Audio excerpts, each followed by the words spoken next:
आप सभी का हमारे भगवद गीता अध्ययन की इस पावन श्रृंखला में हार्दिक स्वागत है। पिछले वीडियो में हमने श्रीमद् भगवद गीता अध्याय 18 के श्लोक 51 से 60 का गहन अध्ययन किया था। उन श्लोकों में भगवान श्री कृष्ण ने बताया कि किस प्रकार मनुष्य इंद्रियों पर संयम, मन की शुद्धि, अहंकार का त्याग, वैराग्य, ध्यान और निष्काम कर्म के माध्यम से ब्रह्म भाव को प्राप्त कर सकता है। भगवान ने यह भी समझाया कि सच्चा भक्त अपने सभी कर्मों को परमात्मा को समर्पित करके उनकी कृपा से जीवन के सभी संकटों को पार कर सकता है।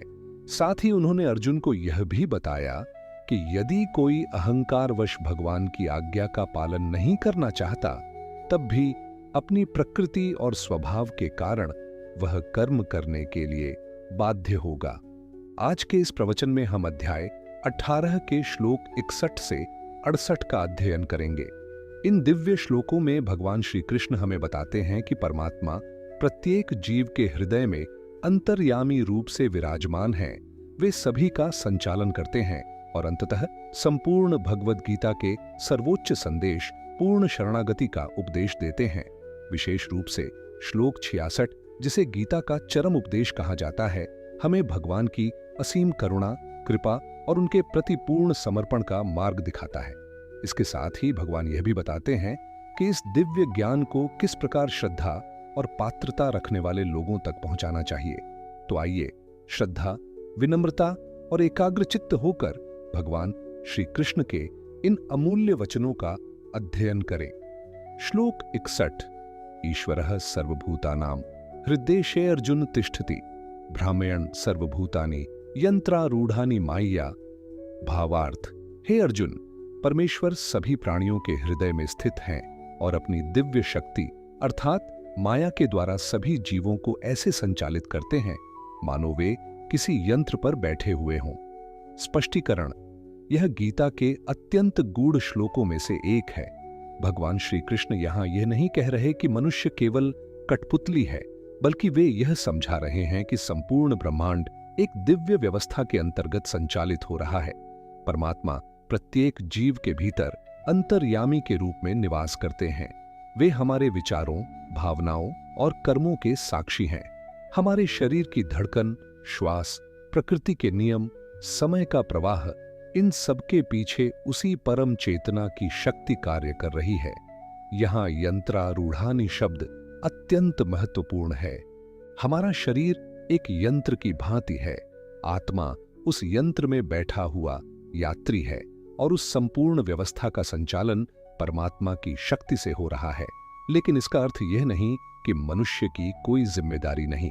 भगवान ने पहले ही बताया है कि मनुष्य को विवेक, बुद्धि और स्वतंत्र निर्णय की क्षमता प्राप्त है। परमात्मा दिशा देते हैं, प्रेरणा देते हैं, अवसर देते हैं, लेकिन कर्म का चुनाव मनुष्य स्वयं करता है। जैसे किसी वाहन में इंजन शक्ति देता है, परंतु वाहन किस दिशा में जाएगा यह चालक पर निर्भर करता है। इसी प्रकार ईश्वर शक्ति प्रदान करते हैं, किंतु कर्म का उत्तरदायित्व जीव का होता है। जीवन में शिक्षा: जब हम यह समझ लेते हैं कि परमात्मा हमारे भीतर ही विराजमान है, तब अकेलेपन का भय समाप्त हो जाता है। हर परिस्थिति में यह विश्वास बना रहता है कि भगवान हमारे साथ हैं। श्लोक 62। तमेव शरणं गच्छ सर्वभावेन भारत, तत्प्रसादात् पराम शांतिम स्थानम प्राप्स्यसि शाश्वतम। भावार्थ: हे भारतवंशी अर्जुन, संपूर्ण मन, बुद्धि और हृदय से केवल उसी परमेश्वर की शरण में जाओ। उनकी कृपा से तुम परम शांति तथा शाश्वत धाम को प्राप्त करोगे। स्पष्टीकरण: यहां भगवान शरणागति का वास्तविक अर्थ बताते हैं। शरणागति का अर्थ केवल कठिन समय में भगवान को याद करना नहीं है। सच्ची शरणागति का अर्थ है अपने अहंकार को भगवान के चरणों में समर्पित कर देना, अपनी इच्छाओं से अधिक भगवान की इच्छा को स्वीकार करना, हर परिस्थिति में यह विश्वास रखना कि जो भगवान करेंगे वही हमारे लिए सर्वोत्तम होगा। जब मनुष्य भगवान पर पूर्ण विश्वास करता है, तब उसके भीतर का भय समाप्त होने लगता है, चिंता कम होने लगती है, मन स्थिर होने लगता है और धीरे धीरे वही शांति प्राप्त होती है जिसकी खोज संसार का प्रत्येक मनुष्य कर रहा है। यह शांति बाहरी परिस्थितियों से नहीं आती, यह भीतर भगवान के प्रति विश्वास से उत्पन्न होती है। जीवन में शिक्षा। यदि जीवन में असफलता आए, कठिनाई आए या भविष्य अनिश्चित दिखाई दे, तब भी भगवान पर विश्वास बनाए रखें। उनकी शरण कभी व्यर्थ नहीं जाती। श्लोक 63। इति ते ज्ञानमाख्यातम गुह्यात् गुह्यतरम मया विमृश्यैतदशेषेण यथेच्छसि तथा कुरु ये भावार्थ। मैंने तुम्हें यह अत्यंत गोपनीय ज्ञानपूर्ण रूप से बता दिया है। अब तुम इस पर भली भांति विचार करो और उसके बाद अपनी इच्छा के अनुसार निर्णय लो। स्पष्टीकरण। यह श्लोक भगवान श्री कृष्ण की महानता को दर्शाता है। उन्होंने अर्जुन को कभी आदेश नहीं दिया कि बिना सोचे समझे मेरी बात मानो। उन्होंने संपूर्ण ज्ञान दिया, हर पक्ष समझाया, फिर कहा अब विचार करो और स्वयं निर्णय लो। यही सनातन धर्म की विशेषता है। यह अंधविश्वास नहीं सिखाता, यह विवेक सिखाता है। भगवान मनुष्य को सोचने की स्वतंत्रता देते हैं। वे चाहते हैं कि भक्ति विवेक के साथ हो, ज्ञान समझकर हो, प्रेम से हो, न कि केवल भय से। जीवन में शिक्षा। किसी भी निर्णय को लेने से पहले उसके परिणामों पर विचार करें, ज्ञान प्राप्त करें, फिर विवेकपूर्वक निर्णय लें। श्लोक 64। र्वगुह्यतमं भूयः शृणु मे परमं वचः इष्टोऽसि मे दृढ़मिति ततो वक्ष्यामि ते हितम्। भावार्थ। अब तुम मेरे परम गोपनीय वचन को फिर से सुनो। तुम मुझे अत्यंत प्रिय हो, इसलिए मैं तुम्हारे परम हित की बात कहता हूं। स्पष्टीकरण। यह श्लोक भगवान के प्रेम का अद्भुत उदाहरण है। कल्पना कीजिए, सृष्टि के स्वामी स्वयं किसी भक्त से कह रहे हैं, तुम मुझे प्रिय हो। भगवान सभी से समान प्रेम करते हैं, किंतु जो भक्त प्रेम, श्रद्धा और विश्वास के साथ उनकी ओर बढ़ता है, उसके प्रति भगवान अपना विशेष स्नेह प्रकट करते हैं। यहां भगवान गुरु की भूमिका निभा रहे हैं। एक सच्चा गुरु केवल ज्ञान नहीं देता, वह शिष्य का कल्याण चाहता है। इसलिए भगवान अर्जुन को अंतिम और सर्वोच्च उपदेश देने से पहले यह बताते हैं कि यह शिक्षा केवल उपदेश नहीं बल्कि प्रेम का संदेश है। जीवन में शिक्षा। जब भी हम श्रद्धा से भगवान का स्मरण करते हैं, भगवान हमारे अत्यंत निकट होते हैं। भक्ति केवल पूजा नहीं बल्कि प्रेम का संबंध है। श्लोक 65। मन्मना भव मद्भक्तो मद्याजी माम नमस्कुरु मामे वैश्यसि सत्यम ते प्रतिजाने प्रियोसि में। इस भावार्थ। अपने मन को मुझ में लगाओ, मेरे भक्त बनो, मेरी पूजा करो, मुझे प्रणाम करो। ऐसा करने पर तुम निश्चित रूप से मेरे पास आओगे। यह मेरा सत्य वचन है, क्योंकि तुम मुझे अत्यंत प्रिय हो। स्पष्टीकरण। यह संपूर्ण गीता का अत्यंत प्रसिद्ध और सरल साधना मार्ग है। भगवान किसी कठिन तपस्या की बात नहीं कर रहे। वे 4 अत्यंत सरल मार्ग बताते हैं। पहला, मन भगवान में लगाओ, दिन भर के कार्य करते हुए भी भगवान का स्मरण बनाए रखो। दूसरा, भक्त बनो। भक्ति केवल मंदिर जाना नहीं, अपने व्यवहार में प्रेम, दया, सत्य और करुणा लाना भी भक्ति है। तीसरा, भगवान की पूजा करो। पूजा केवल विधि नहीं, हर कर्म भगवान को समर्पित करना भी पूजा है। चौथा, भगवान को प्रणाम करो। प्रणाम अहंकार को झुकाने का प्रतीक है। जिस दिन अहंकार झुक जाता है, उसी दिन भगवान का मार्ग खुल जाता है। अंत में भगवान प्रतिज्ञा करते हैं कि तुम मुझे प्रिय हो। यह केवल अर्जुन के लिए नहीं, प्रत्येक सच्चे भक्त के लिए भगवान का आश्वासन है। जो प्रेम पूर्वक भगवान का स्मरण करता है, भगवान उसे कभी नहीं छोड़ते। जीवन में शिक्षा। भक्ति कठिन नहीं है। यदि मन में प्रेम, विश्वास और समर्पण है, तो साधारण जीवन जीते हुए भी भगवान की प्राप्ति संभव है। श्लोक 66। सर्वधर्मान् परित्यज्य मामेकं शरणं व्रज अहम त्वां सर्व पापेभ्यो मोक्षयिष्यामि मा शुचः। भावार्थ। हे अर्जुन, सभी प्रकार के धर्मों अर्थात अपने अहंकार, कर्तापन, संकीर्ण धारणाओं और अपने बल पर मुक्ति प्राप्त करने के प्रयासों को त्याग कर केवल मेरी शरण में आ जाओ। मैं तुम्हें समस्त पापों और उनके बंधनों से मुक्त कर दूंगा। इसलिए किसी प्रकार का शोक या भय मत करो। स्पष्टीकरण। यह संपूर्ण भगवद गीता का सबसे प्रसिद्ध और अत्यंत गहन श्लोक है। पहली दृष्टि में ऐसा प्रतीत हो सकता है कि भगवान सभी धर्मों को छोड़ देने के लिए कह रहे हैं, लेकिन इसका वास्तविक अर्थ बिल्कुल अलग है। यहाँ सर्वधर्मान परित्यज्य का अर्थ अपने कर्तव्यों का त्याग करना नहीं है। भगवान स्वयं गीता में अनेक बार अर्जुन को अपना स्वधर्म निभाने के लिए प्रेरित कर चुके हैं।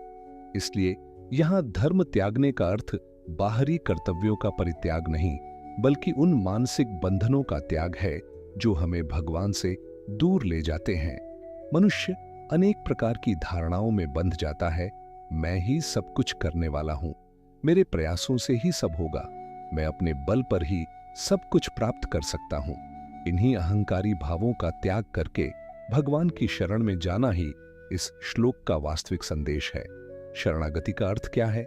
शरणागति का अर्थ है भगवान की इच्छा को सर्वोपरि मानना, अपने कर्म भगवान को समर्पित करना, सुख और दुख दोनों में भगवान पर विश्वास बनाए रखना, यह स्वीकार करना कि परमात्मा ही हमारे वास्तविक रक्षक हैं। जब मनुष्य पूरी श्रद्धा से भगवान पर विश्वास करता है, तब उसके भीतर का भय समाप्त होने लगता है। भगवान यहाँ एक दिव्य वचन देते हैं, अहम त्वां सर्व पापेभ्यो मोक्षयिष्यामि, अर्थात मैं स्वयं तुम्हें समस्त पापों और उनके बंधनों से मुक्त कर दूंगा। ध्यान देने योग्य बात यह है कि भगवान यहाँ किसी दूत या देवता की बात नहीं करते, वे स्वयं यह उत्तरदायित्व लेते हैं। यह भगवान की असीम करुणा और प्रेम का सर्वोच्च प्रमाण है। अंत में वे कहते हैं, मां शुच्छ, अर्थात शोक मत करो, भय मत करो, क्योंकि जो भगवान की शरण में आ जाता है उसका जीवन ईश्वर की कृपा से सुरक्षित हो जाता है। जीवन में शिक्षा, जब जीवन में कठिनाइयां आए, भविष्य अनिश्चित लगे या अपने दोषों के कारण निराशा घेर ले, तब भगवान के इस वचन को याद रखें, मां शुचः, भय मत करो, मैं तुम्हारे साथ हूं। श्लोक 67। इदं ते नातपस्काय ना भक्ताय कदाचन न चाशुश्रूषवे वाच्यम न च माम योऽभ्यसूयति। इसका भावार्थ, इस परम रहस्य युक्त ज्ञान को कभी भी उस व्यक्ति से नहीं कहना चाहिए जो तपहीन हो, जिसमें भक्ति न हो, जो श्रद्धा पूर्वक सुनना न चाहता हो, अथवा जो भगवान के प्रति दोष दृष्टि रखता हो। स्पष्टीकरण, भगवान यहाँ किसी व्यक्ति का अपमान नहीं कर रहे हैं, वे केवल यह समझा रहे हैं कि दिव्य ज्ञान को ग्रहण करने के लिए पात्रता आवश्यक होती है। जैसे कोई बीज केवल उपजाऊ भूमि में ही अंकुरित होता है, वैसे ही आध्यात्मिक ज्ञान भी उसी हृदय में फलता फूलता है जहां श्रद्धा, विनम्रता और सीखने की इच्छा होती है। भगवान 4 प्रकार के व्यक्तियों का उल्लेख करते हैं। पहला, तपहीन व्यक्ति, जिसके जीवन में आत्मसंयम नहीं है, जो अपने मन और इंद्रियों पर नियंत्रण रखने का प्रयास भी नहीं करता। ऐसा व्यक्ति आध्यात्मिक ज्ञान का महत्व नहीं समझ पाता। दूसरा, अभक्त, जिसके भीतर भगवान के प्रति श्रद्धा नहीं है। भक्ति केवल पूजा पाठ का नाम नहीं, भक्ति का अर्थ है भगवान के प्रति विश्वास और प्रेम। तीसरा, जो सुनना ही नहीं चाहता। यदि कोई व्यक्ति सीखने के लिए तैयार ही नहीं है, तो सर्वोत्तम ज्ञान भी उसके जीवन में परिवर्तन नहीं ला सकता। ज्ञान तभी फल देता है जब शिष्य स्वयं उसे ग्रहण करने के लिए उत्सुक हो। चौथा, जो भगवान में दोष देखता है। जो व्यक्ति ईश्वर, शास्त्रों या संतों का उपहास करता है, वह सत्य को स्वीकार करने के लिए तैयार नहीं होता। ऐसे व्यक्ति के सामने आध्यात्मिक ज्ञान का उपदेश देना उचित नहीं है। यह शिक्षा हमें किसी से घृणा करना नहीं सिखाती, बल्कि यह सिखाती है कि ज्ञान वहीं देना चाहिए जहां उसका सम्मान हो। जीवन में शिक्षा, यदि हम वास्तव में आध्यात्मिक उन्नति चाहते हैं, तो अपने भीतर विनम्रता, श्रद्धा और सीखने की भावना विकसित करनी होगी। श्लोक 68। य इमं परमं गुह्यं मद्भक्तेष्वभिधास्यति भक्तिं मयि पराम कृत्वा मामे वैश्यत्य संशयः। भावार्थ, जो व्यक्ति मेरी परम भक्ति रखते हुए इस परम गोपनीय ज्ञान का उपदेश मेरे भक्तों को देगा, वह निःसंदेह मुझे ही प्राप्त होगा। स्पष्टीकरण, भगवान अब गीता के प्रचार और प्रसार की महिमा बताते हैं। जो व्यक्ति स्वार्थ, प्रसिद्धि या अहंकार के लिए नहीं, बल्कि भगवान की सेवा और लोक कल्याण की भावना से गीता के ज्ञान का प्रचार करता है, वह भगवान को अत्यंत प्रिय होता है। ध्यान दें कि भगवान केवल बोलने की नहीं, बल्कि भक्तिं मयि पराम कृत्वा, अर्थात परम भक्ति के साथ ज्ञान देने की बात करते हैं। यदि किसी के भीतर भक्ति नहीं है और केवल विद्वता का प्रदर्शन है, तो वह गीता का वास्तविक संदेश नहीं पहुंचा सकता। गीता केवल एक दार्शनिक ग्रंथ नहीं है, यह जीवन जीने की कला है। जब कोई व्यक्ति स्वयं गीता के सिद्धांतों को अपने जीवन में अपनाकर दूसरों तक पहुंचाता है, तब उसका प्रत्येक शब्द लोगों के हृदय को स्पर्श करता है। आज के समय में भी जो लोग गीता का संदेश परिवार, समाज, विद्यालय, मंदिर, सत्संग, पुस्तकों या डिजिटल माध्यमों जैसे यूट्यूब के द्वारा श्रद्धा और निस्वार्थ भाव से फैलाते हैं, वे भगवान की इस आज्ञा का पालन कर रहे हैं। भगवान स्पष्ट कहते हैं, मां में वैश्यत्य संशय, अर्थात ऐसा भक्त निसंदेह मुझे प्राप्त होगा। यह भगवान का अटल वचन है। जीवन में शिक्षा, यदि आपने गीता से कुछ सीखा है तो उसे अपने जीवन में उतारें और प्रेम पूर्वक दूसरों तक भी पहुंचाएं। ज्ञान बांटने से कम नहीं होता, बल्कि और अधिक प्रकाश फैलाता है। आज हमने भगवद गीता अध्याय 18 के श्लोक 61 से 68 का अध्ययन किया। इन श्लोकों में भगवान श्री कृष्ण ने हमें यह दिव्य संदेश दिया कि परमात्मा प्रत्येक जीव के हृदय में विराजमान है और वही संपूर्ण सृष्टि के परम नियंता हैं। उन्होंने हमें सिखाया कि जीवन की वास्तविक शांति और मोक्ष का मार्ग पूर्ण श्रद्धा, अटूट विश्वास और भगवान की शरणागति में निहित है। जब मनुष्य अपने अहंकार, भय, कर्तापन और फल की चिंता को भगवान के चरणों में समर्पित कर देता है, तब उसका जीवन ईश्वर की कृपा से प्रकाशित हो जाता है। भगवान ने यह भी बताया कि गीता का यह दिव्य ज्ञान अत्यंत पवित्र और कल्याणकारी है, इसलिए इसे श्रद्धा, भक्ति और सीखने की इच्छा रखने वाले लोगों तक पहुंचाना चाहिए। जो व्यक्ति निस्वार्थ भाव से भगवान के इस संदेश का प्रचार प्रसार करता है, वह स्वयं भगवान को अत्यंत प्रिय हो जाता है। आइए हम सभी अपने जीवन में भगवान श्री कृष्ण के इस अमूल्य संदेश को अपनाने का संकल्प लें। अपने प्रत्येक कर्म को भगवान को समर्पित करें, उनके प्रति अटूट विश्वास रखें और अपने जीवन को धर्म, भक्ति तथा सेवा का माध्यम बनाएं। यदि आज का यह प्रवचन आपको प्रेरणादायक लगा हो तो वीडियो को लाइक करें, अपने परिवार और मित्रों के साथ शेयर करें और वेदो मंत्राय चैनल को सब्सक्राइब अवश्य करें, ताकि सनातन धर्म का यह दिव्य ज्ञान अधिक से अधिक लोगों तक पहुंच सके। अगले सप्ताह गुरुवार को हम भगवद गीता अध्याय 18 के अंतिम श्लोक 69 से 78 का अध्ययन करेंगे।